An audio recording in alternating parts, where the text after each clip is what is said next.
Hey, Tom here from the Run Testers. In this video, myself and Mike are going to be doing something slightly different than what we normally do in videos. We've both come back from Chicago recently where we did the Chicago Marathon, and we used a training system called OneTrack to do that. So in this video, we're going to be talking a little bit about what OneTrack is, and I'm going to be diving into what the training looked like for me in trying to achieve my Sub-3 marathon. So let's dive in and see what OneTrack is all about.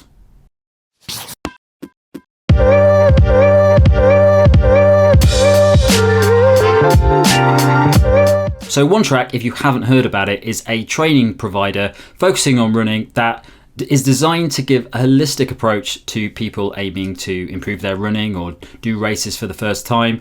And the idea is that it incorporates all the different elements of training that you might need to improve your running and do it safely and do it smartly. So that's not just running every day to a certain level. It incorporates things like biomechanics, mobility, strength and conditioning, lactate threshold, all these different things that play a part in the success of your running aside from just doing running. And it's been set up by a chap called Anthony Fletcher, and he is a biomechanics coach who's done loads of coaching for various teams and athletes around the world.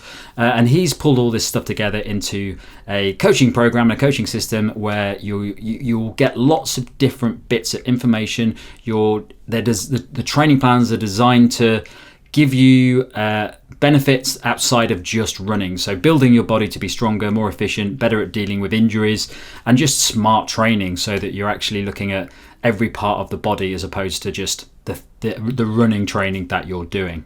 OneTrack exists as an online service, so it does lots of virtual training runs, it does virtual training programs, you can do audio runs, all these different things designed to make it so that anybody can do a OneTrack training course without having to actually go into a physical space. They do have a physical space. The team do meet up for training sessions around various locations around London and outside of London, and there are also meetups as well, so you can go and meet the team and meet the runners and train in person, so you're not just doing it all virtually. So there's lots of different options that you can do with OneTrack, as well as one-to-one sessions as well, and lots of other services that OneTrack provides, which I will probably not be able to cover in detail because there's so many of them, but we'll add the link to OneTrack in the caption below so you can find out more about it if you're interested in that. So myself and Mike were invited to join a training program that was designed to help people that were training for marathons in the autumn. So marathons like London Marathon and Chicago Marathon. That program was designed in part by Steph Twell, who is a mid-distance and long-distance runner who's been at the Olympics, been at the Commonwealth Games, and also a very, very nice lady.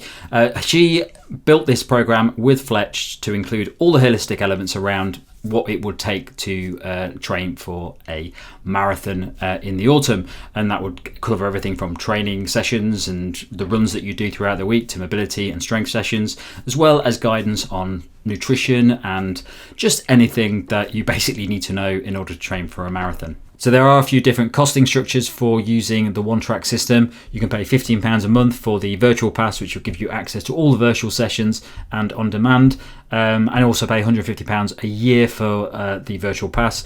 Or you can pay £25 for an all-access pass, which gives you unlimited virtual and physical sessions, on-demand training plans, VIP events, and some discounts. All pay £250 a year for that service. You can also pay £120 a month for access to the one-to-one coaching package, where you get bespoke training plans, regular catch-ups, and access to the OneTrack data platform to dive into the training that you're doing. The training plan that myself and Mike did was a one-off that was planned for autumn marathons. There's currently no information on the site about follow-ups to that, but make sure that you follow the OneTrack Club to find out more about those sorts of things that might be coming up in the future. So in this video, me and Mike are going to be talking about our experience using the OneTrack app and the training plan that took place over that 3-month period before Chicago Marathon, and just explain a little bit about what we thought about it, how we used it, and how valuable we thought it was. Then after that, I'm going to talk a little bit about what the training sessions look like and how I used it to get my Sub-3 in Chicago. Okay, so Mike, we have both been training using the OneTrack Steph Twell plan for Chicago Marathon. How did you find it?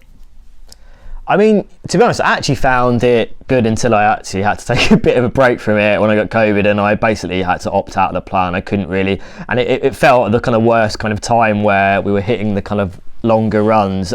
But like a bit of a background in terms of the types of plans that I would normally do. I've generally, in my kind of marathon training, I've used things like Garmin's training plans, not the Garmin coach stuff, but the kind of the initial kind of training plans it creates, and also Polar's stuff as well. And that's kind of served me pretty well generally. I think what I was looking for in terms of the one track plan, and obviously doing it with Steph Twell, and was trying to see, obviously it's a more kind of elite focused kind of plan. We're seeing if it would offer something different, whether it would help me get a little bit more out of my kind of training. I think the first thing I noticed, and probably we discussed it, is that it definitely is an intense plan. From that point of view, it definitely did work me hard for the sessions I could do, and from that point of view, the sessions I actually really enjoyed. I mean, they're there to push you, and that's exactly what those sessions did, and that's what I was kind of really looking for. I think the main thing for me, I think that I kind of struggle with, and we spoke to the guys when we went and did the live meet, was I really struggled with the concept of the kind of RPE stuff. I know we've talked about it, and I think I found it really difficult to really gauge. I understand why they use RPE in the training plan, but I think for me personally, I found it really difficult to really get a sense of where I needed to be in terms of those effort levels measured on RPE. And I think maybe there might be an argument to say that there might need to be an alternative in terms of offering something, instead of making sure you're hitting the right intensities or actually dropping off from those intensities as well. I don't know how you felt about it. Yeah, I think the thing. So we're talking here about the specific Steph Twell One Track Club training plan, which and not all the other features and services that One Track has. So the plan that we did is sort of not so much an off-the-shelf plan as more like a group plan, so that the training sessions and everything are sort of followed by everyone within the group, and it's mixed ability. So I know One Track do personalised plans, but the one we were following was sort of a overarching one for different varied people, and that in the group that we did with One Track, there were people of different abilities. So I would say that for maybe somebody that was new to marathons or new to sort of training, RPE might work better, especially if your focus is getting across the finish line and sort of doing the distance. But yeah, definitely I've mentioned it a few times that I struggle massively with RPE because I have no idea. I can't quite work out in my head the difference between certain RPEs, and over that 3-month period I started to get better at it, but I was still really looking at pace to do that. So when I was running, if it was an RPE 8, I sort of applied that to the pacing that I knew my RPE 8 was, and I was running at that pace as opposed to just running strict RPE. Yeah, and I think, I'm obviously making a huge assumption here, but I think most people are probably running with their watches or an app, or that is kind of tracking that session. I think maybe creating something that works a bit closer in terms of being able to create those, or helping you create those plans on your watch that really mirror, or those, or apps that your phone apps that you can use that really mirror those sessions, and making sure you're doing those sessions to the best of your ability and you're getting the most out of them. Maybe that would be something to look at. I think, as I said, I know not everyone uses watches, but I think the majority of people do, and I think if there was a better alignment with those kind of things, I think actually that RPE stuff would then make sense and would work a bit better for me. But the sessions, I think, generally were very good for me. I mean, up until when I had to kind of drop out, I think the regularity of the sessions, the types, it kind of mirrored a lot of the stuff I was doing already. But I think there was definitely elements that I hadn't really used, and I think the main thing for me is, and I think for a lot of runners, is the strength and training, the conditioning stuff, which I struggle to kind of stick to. It's the long sessions, and I know now in hindsight, having seen what happened with Chicago and having trying to kind of catch up with the mileage because of my kind of COVID break, paying a bit more attention to that strength and training stuff, which, you know, ultimately does pay off, and it will pay off. It may feel long and it may feel arduous, but actually ultimately it will. And I think that, you know, that emphasis and getting that balance right of those things in the plan, I think was generally good. It just felt long in place at times when you're kind of dedicating a lot of running time already during the day. Yes, it's quite. I know it's classed as an elite plan because we're essentially following the plan that Steph was following for London Marathon. So, I suppose I think for me, one of the issues I had initially was there was a lot of runs in that plan. There's a lot of mobility sessions and strength sessions, and it was basically taking me from a very low level of training to quite a high level of training. So it took me about a month to get my head around it. What did you think to, the overall sort of way that the app works and how easy it was to access new workouts and know what you were meant to be doing? Yeah, I definitely think it's good. I definitely think there's room for improvement in place. I think in terms of the intuitiveness of using the app. I used it on my Android phone, but I also used it on an iPhone afterwards, kind of halfway through. And one thing I found, the kind of Android experience, and I guess these are all technical things that kind of can be looked at, but I found that some of the videos wouldn't show up, the kind of strength and training videos would show up in the app. I think just getting to the plan that you're using, I found it took a little bit long for me. I just wanted to be able to go open the app, get in the plan, start looking what I wanted to do. I think the other thing, and we spoke about it, is that when you want to look for what today's plan is, you have to kind of scroll all the way through all the existing sessions that you've done to get to that. And I think that, of all the things, technically, I think that's the thing that needs to kind of be looked at, because I think all of a sudden it's putting you in a mind frame, I think, when it's like, oh god, this is a chore to kind of even get to what session I need to do. So I think there's some technical things definitely to work out, and presentation, I think generally it's good, but I do think there's some little things that will just improve the experience overall.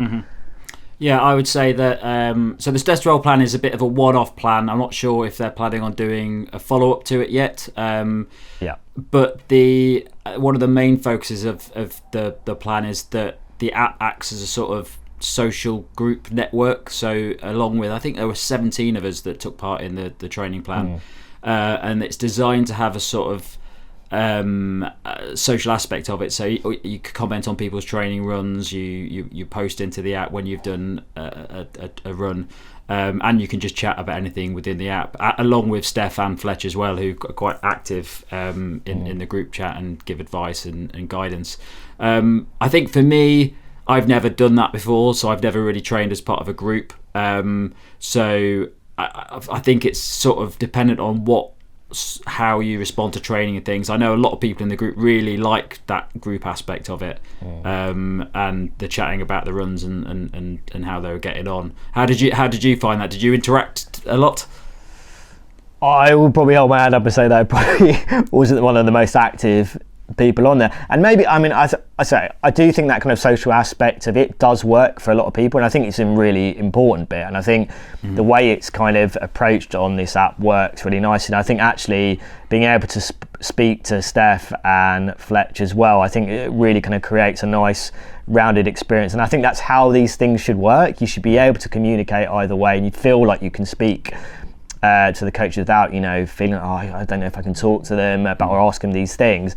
I think for me, it's not something that I've kind of experienced using a plan. I'm very much I've got a plan, I kind of stick to it. If I don't stick to it, it's like, well, I should have been doing this. I need to address that plan and make sure that I'm getting the right kind of training.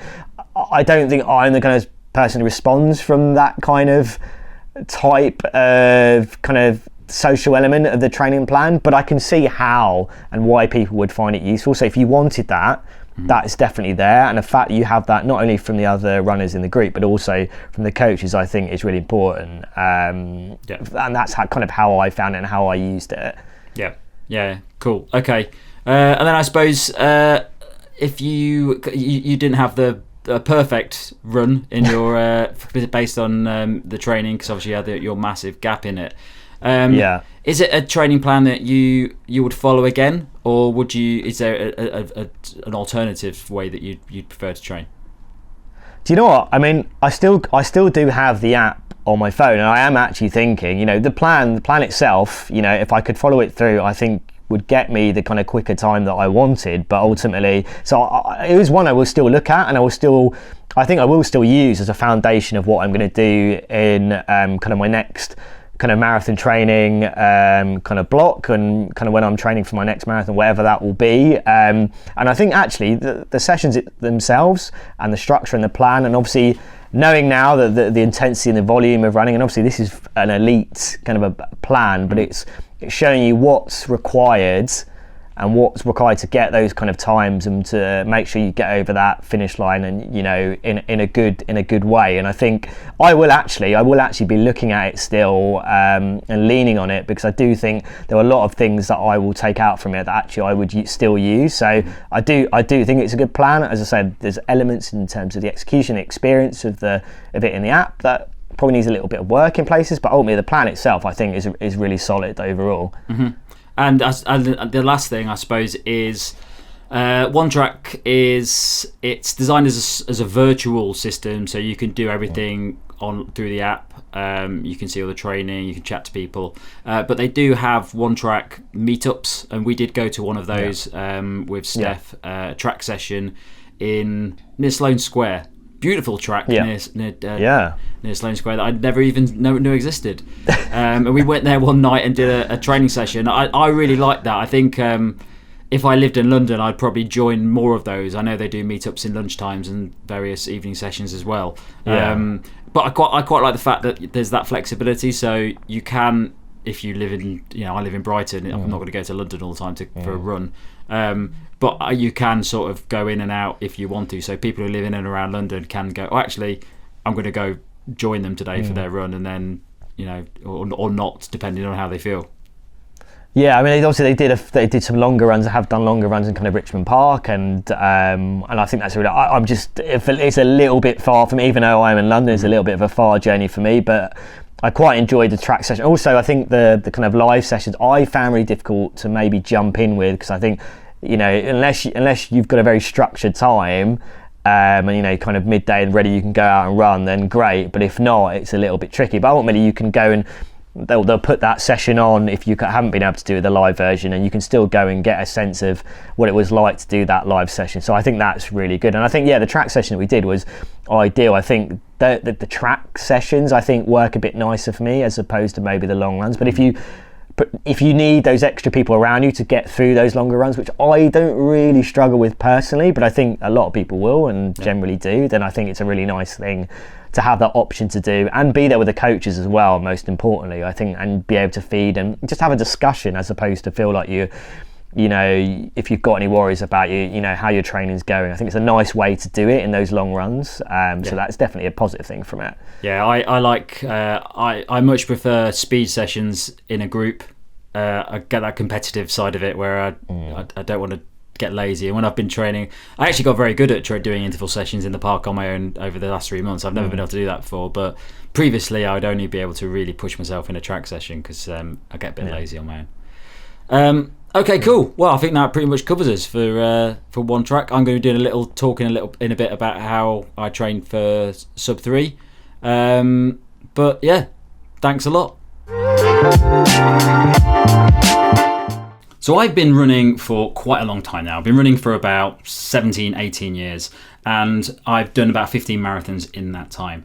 I've never used any sort of training plan to prepare for any marathon or any half marathon or any other distance that I've raced at. And I've done a lot of races over the years. I've done like 350 races now, varied between 5k all the way up to 50k races. So I've never used a training plan for any of those. I progressively got faster over the years. The first marathon that I did was Amsterdam Marathon about 10 years ago. And in that I got, I think, about 4:15 in Amsterdam. Recently, my times have been picking up a bit because I've just been getting fitter. I've been doing a little bit of speed work. I do some long runs, but really I don't have any system behind how I train for marathons. I just sort of get there on the day. We're hoping that I've done enough running to get a slightly faster time. So recently, earlier on in this year, I did Bilbao Marathon, and I didn't really train a lot for that marathon. I did a few long runs, and I ended up with a 3 hour, 12 minute marathon in Bilbao, which I was amazingly pleased with, because up until that point my fastest time was 3:25 in London last year.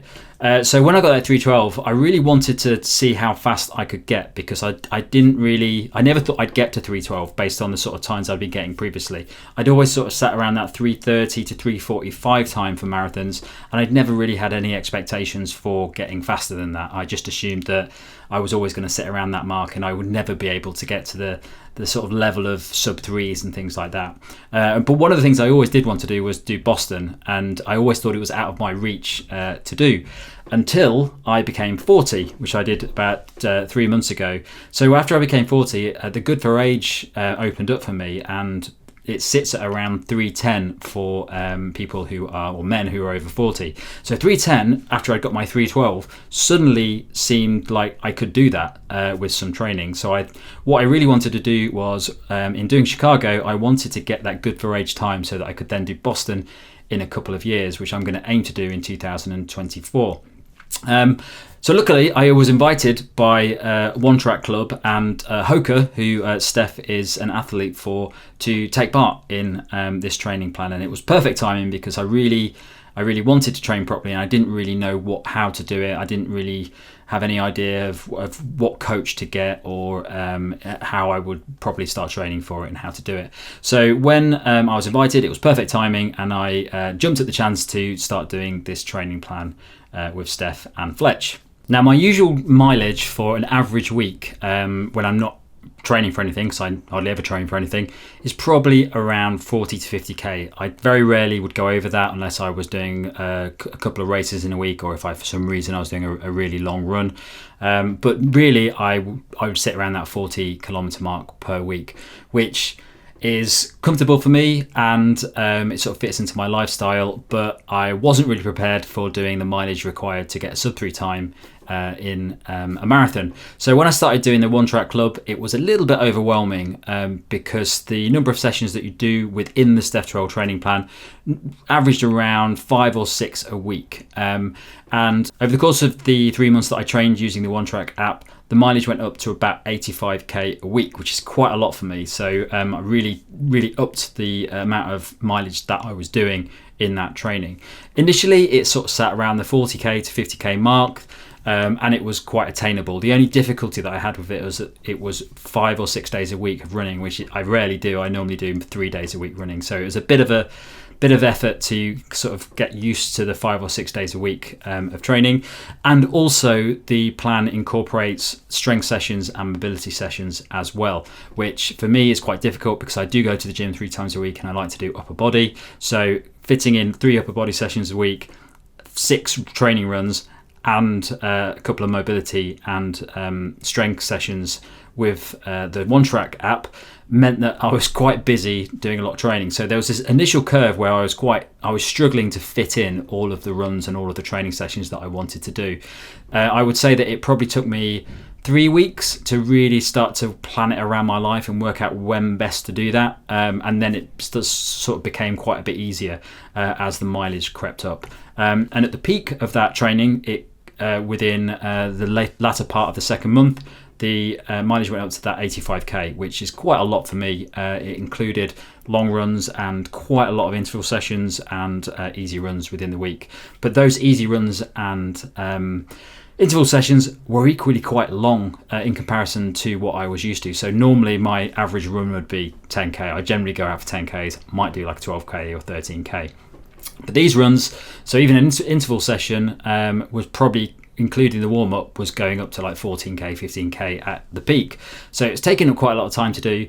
And also I don't do speed training, which is a major issue as well, because getting into a proper sub-3 marathon plan incorporates a lot of speed training. And speed training generally is not as nice as going for an easy run. So that's another issue that I had when I was using the One Track sessions to train for the sub-3 marathon. It was just getting up and realizing I've got to do a speed session, which isn't fun to do initially. You can sort of get into them later on and actually quite enjoyed them. So an average week in the One Track Club around the peak training times, probably around the mid to late of the second month of training, would look like an interval session maybe on the Monday, an easy session on the Tuesday, then some sort of progression session, another easy session, then it would maybe be a park run speed session, and then a long run on a Sunday. So quite a lot of runs within a week to fit in to how it's sort of working. And the highest mileage for one of the long runs was 21 miles, which I never get to 21 miles in a training run. It just seems like quite a lot for me. Most marathons that I do, I probably do a maximum of 16 to 17 miles for the run. So that was quite a high mileage training block for me, which was quite difficult to do initially. However, as I moved on and got used to it, I got really used to the sessions, and I'm kind of missing them now after doing Chicago Marathon. I'm not quite sure what to do at the moment. I need to find some way to maintain the fitness that I've got from the marathon without putting too much time into it. The other thing about the One Track training plan is that it uses a system of RPE, which is a rate of perceived exertion, which is basically you run based on how much exertion you think you're putting in, so on a scale of 1 to 10. So if the coach says you've got to go out at level 8, you're probably going to be running pretty hard. If you're going at level 2, it's quite a nice, easy one. Problem I have is that I've never really used RPE before, so initially it was quite hard for me to work out how fast I should be running on those. Normally I'd use a kilometre pacing system to run, so I did find it quite hard to use RPE initially, but over time I sort of got used to it. I still prefer using pace because I'm not very good at gauging my own level of exertion, but it worked well for me. And I definitely got used to RPE by the end of the training program. So over the course of that 3-month period, I did manage to do the majority of the sessions. Initially, I did find it quite hard because I had quite a busy working schedule, so fitting in all the days was quite difficult, and I had to juggle them around a bit, which was a bit problematic because some days, if I had to miss a session, it might mean that I had to juggle around the long run day, which was quite tricky when you've got an interval session the day after, and you really need your legs to be a little bit fresher. So it took me a bit of time to really get used to that process, but eventually I started fitting it in to my day. I was going out for earlier runs, and I was sort of fitting things in around my life based on the process. But I think that's a learning curve for people who aren't used to running, doing a proper marathon training plan, because you do need a bit of flexibility in it, but you do need to sort of stick to it fairly rigidly to make sure that you're not moving things around too much, because it can get really difficult. There were a couple of runs that I did, a few weeks actually, where the runs where I was meant to have a break in between two tricky runs, I didn't, and it really made it harder for me. But I got used to it by the end, and I was sort of hitting every day as I was meant to be doing for the training sessions. So by the end of the whole process, I felt really good. The distance was not an issue for me, and distance is probably the thing that I've really struggled with in the past. I've normally had enough speed to do fairly good times, and my 5k times and 10k times have always been pretty good, and they've sort of developed quite nicely over time, but my marathon times haven't really fallen in line with that, just because I haven't done enough long runs and I haven't done enough time on legs over the course of my training to really take me through that whole 26.2 miles. So the benefits of running 6 days a week and having a long run meant that my legs were really well prepared for Chicago Marathon. I had no issues with tiredness in the legs at all, which I've never felt before in a marathon. Normally by about 20 miles, I can just feel my legs get giving in, and I just have to hold on for dear life until the end. So when I got to Chicago Marathon, I'd just coming off a taper, so there's a nice little bit of taper in there for about 2 weeks, so it really did make a difference. I've never tapered before a marathon because I've never done enough training to justify a taper, but when I came off of that taper, I was pretty nervous because my Sub-3 attempt, it was still a big ask basically, and based on projections of what I was getting in my 5k times, 10k times and half marathon times, it was going to be very optimistic to get a Sub-3 time in Chicago. So I was a little bit nervous about it, and I really wanted to get that Boston qualifier. So I probably could have got a Boston qualifier with like a 3:05 time, but I really wanted to just get a Sub-3 just to be really confident that I would be able to get into those GFA times for Boston in 2024. So I was very nervous about it when we got to Chicago. I was being very careful about what I was eating, about sleep and all that sorts of stuff. And on the day when we started, my pacing strategy was based on what I'd been running in my training sessions and the tempo sessions that we're doing, which was meant to be around 4:15 minute kilometers to get that that sub-3 or just get it on the nose basically. But what I did was I was a little bit experimental in the marathon, and I tried to take it down a little bit. I have a bit of a mentality where I like to bank a tiny bit of time as much as I can in the first half, because I'm not a particularly good endurance runner, so I like to put my strength is probably speed over endurance, so I like to use a little bit of speed at the start and pick up a bit, because I think I'm going to lose that ability towards the end, and I'm going to start getting tired. So I tried to pick a little bit of time off at the start. So when I set off for the Chicago Marathon, I was doing 4 minute 10 kilometers, and I tried to bring it down a little bit. Because I was feeling comfortable, I decided to try and take it down by a second each kilometer for about the first 5 or 6k. So my pace for the whole race ended up being 4 minute 8 kilometers, which is far beyond what I thought I'd be able to do, and I maintained that pace consistently for the whole thing. My legs didn't get tired throughout it, and I just felt like I was in control for that whole run. I actually felt like I could probably just have pushed it a little bit harder, because at the end I felt like I was in a good place, and I finished Chicago Marathon in a time of 2 hours 55 minutes and 15 seconds, which I was blown away with, because I would have been happy with a 2:59.59. So to go that much lower than the sub-3 that I wanted was fantastic, and I never thought I would ever get close to that time, and I was ecstatic about it. I was pretty pleased when we went to the pub afterwards.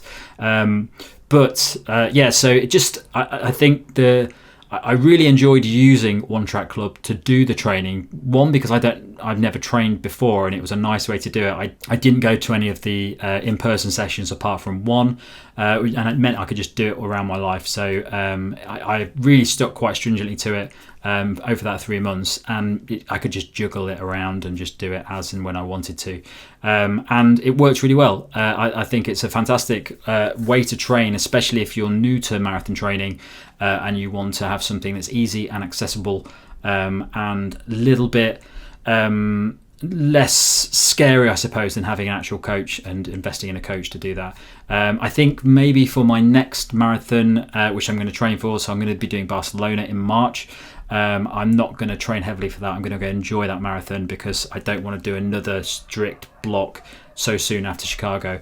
But hopefully I'll be doing Berlin next year, and if I do that, I think I may be getting an in-person coach, because I really want to focus on that time, and take what I've learned so far about my capacity for training and really hone in on it. So there you go. That's a little bit of information about the training and what I did using the One Track app to get my 2:55.15 marathon time in Chicago. Hope you found that useful.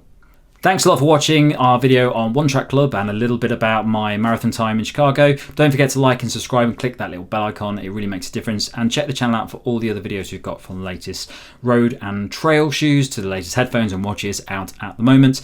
And we've also got our monthly podcast. So if you go into the caption below, you can find a link to the podcast provider of your choice, and that comes out at the end of every month. Thanks a lot for watching. See you next time.